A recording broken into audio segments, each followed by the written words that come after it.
What's up, y'all? It's your boy eBay Fight Predictions, and I will be breaking down Michael Chiesa versus Neil Magny. This is an awesome fight. It's a main event for the UFC Fight Island 8 card. I'm pretty sure about that.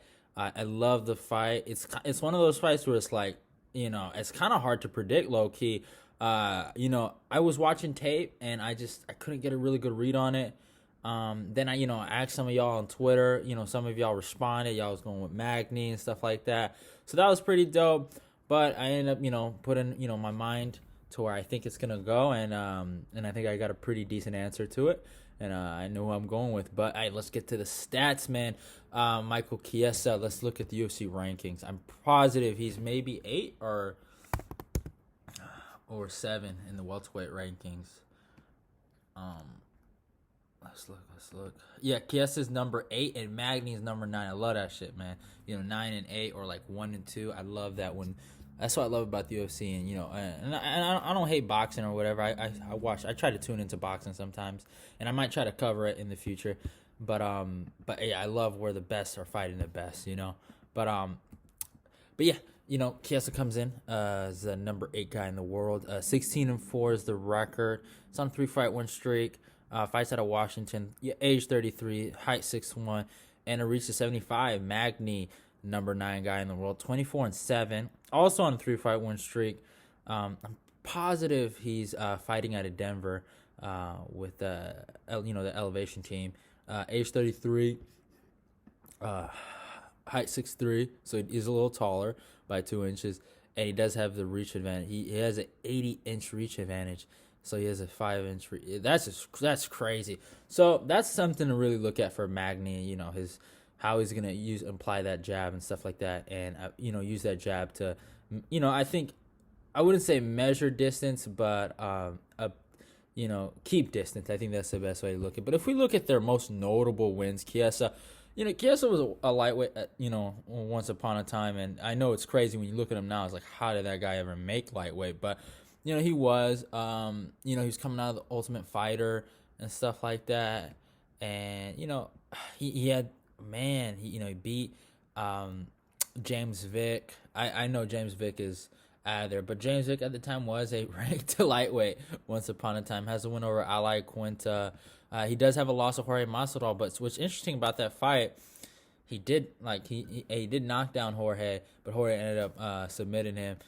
He does have a win over Trinaldo. He did lose to Lozon via cut. He beat Jim Miller, Beneil Dariush. So he has some really good wins at lightweight, and he's an accomplished lightweight. And then he lost to Kevin Lee, and that was like a controversial rear naked choke. It was like, what's going on here? And then he had that loss to Anthony Pettis, which was nuts. Pettis ended up hitting him with a triangle armbar, which was crazy. And then, ever since he went up to welterweight, he beat Carlos Condit, beating Diego Sanchez, and I think his biggest win and best win, his win over Rafael Dos Anjos. As much as we talk about, he had the size advantage over Dos Anjos, we got to be honest, and I picked Dos Anjos, and I ended up eating my words there. But, Dos Anjos was a lightweight. If they would have met at lightweight, would Dos Anjos beat him? We never know. But this is them at their full strength and at a easy weight class. It's like you can't really give Dos Anjos a pass. Like I don't give Kevin Lee a pass when he lost to Dos Anjos. He was at welterweight. So what? He's also he's fighting another lightweight. So it's like what are we doing? What are we complaining about? But he's been looking amazing, man. And yes, we can talk about the Condit fight and the Diego Sanchez fight. Those guys aren't at his level, but hey, he dominated. Condit kind of gave some. I think even Sanchez gave some will back. But if we look at Condit was on a bit of a losing streak, so I can kind of throw that away.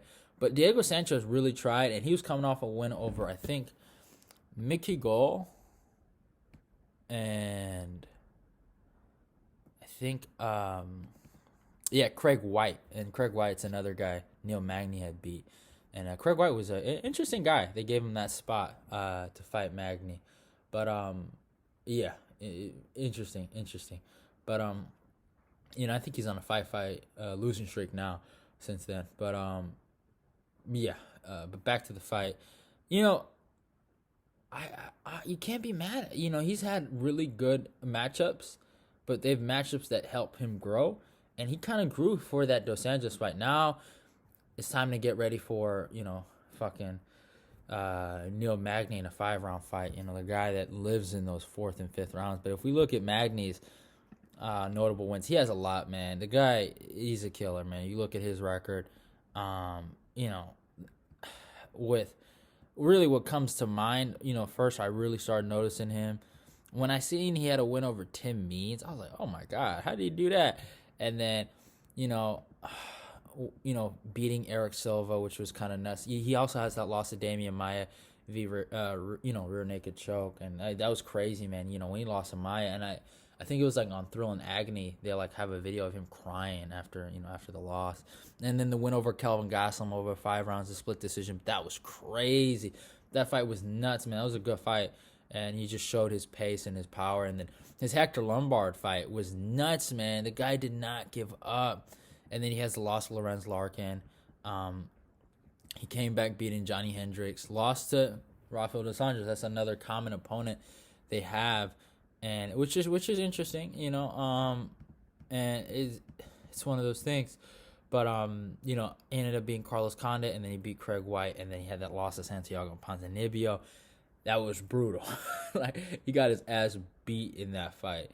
And then he goes on his 3-fight win streak. I doubted him against Ji Lang.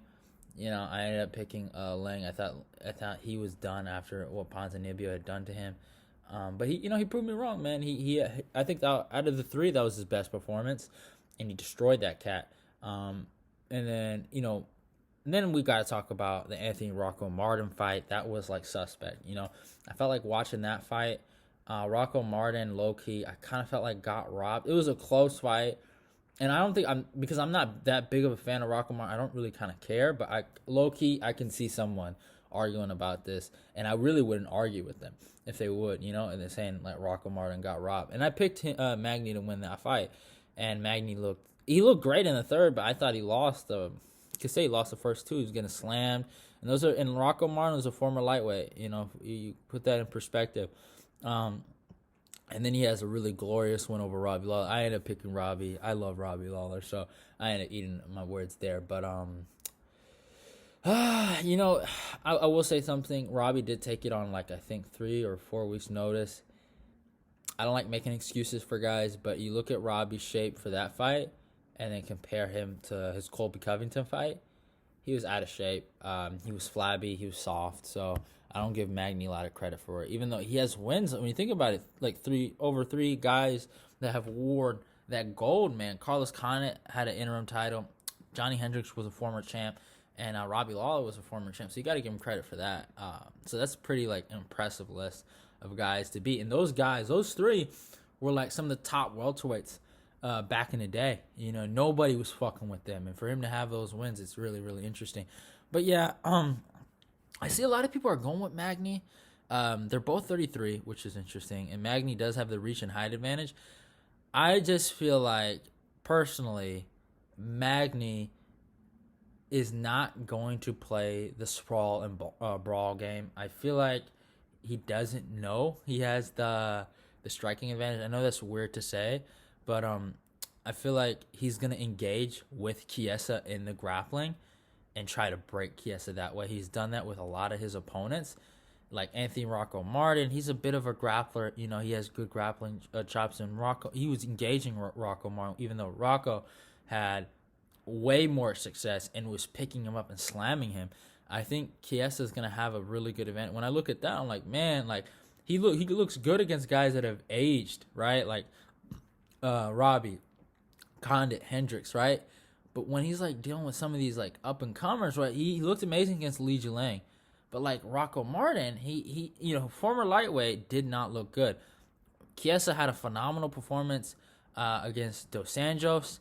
I think the wrestling, and I feel like he's going to put a wrestling onslaught on him nonstop, and I think he's going to get it done in the 3rd round. I'm going 3rd round submission.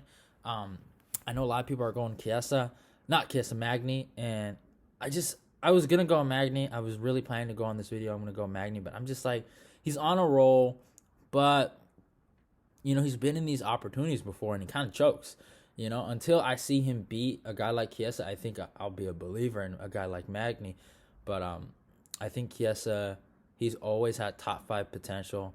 He's always fallen short, between number 7, but he's always shown that potential. I think his grappling is world class, and I think Magny's gonna get sucked in a tornado. I really, really do.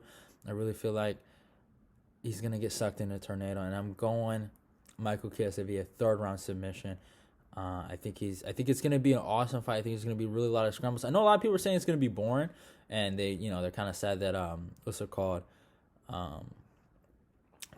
Leon Edwards and Chimaev aren't fighting there, which was interesting, which would have been interesting to watch. But I think this is going to be a really fun fight. I think there are going to be a lot of scrambles. I think Chiesa's going to take down Magny, and I think Magny's going to try to take him down, get frustrated, and just, I don't know, he's not going to impose his will in the right areas, and he's going to try to make Magny tired. No, not Magny, Chiesa tired, right? He's going to try to do that, but I just don't think I just think Chiesa's he's gonna put an onslaught on him, and I think he's gonna win it. I think he's gonna submit him in the 3rd round. Hope you guys enjoyed the video. Don't forget to follow my Twitter. Don't forget to follow my Instagram. What else? And I guess that's it. eBay Fight Predictions is out. Don't forget to go like, comment, subscribe. I really want to see y'all comment. I know I got 331 subscribers. I get a lot of likes, but I would love to see y'all. I like to talk to y'all, and I promise I will respond if you guys say something in the comments. I will respond. I'm not a hater on that, but I'd love to hear what y'all got to say. And yeah, love y'all and goodbye. Hope you guys enjoy the fights.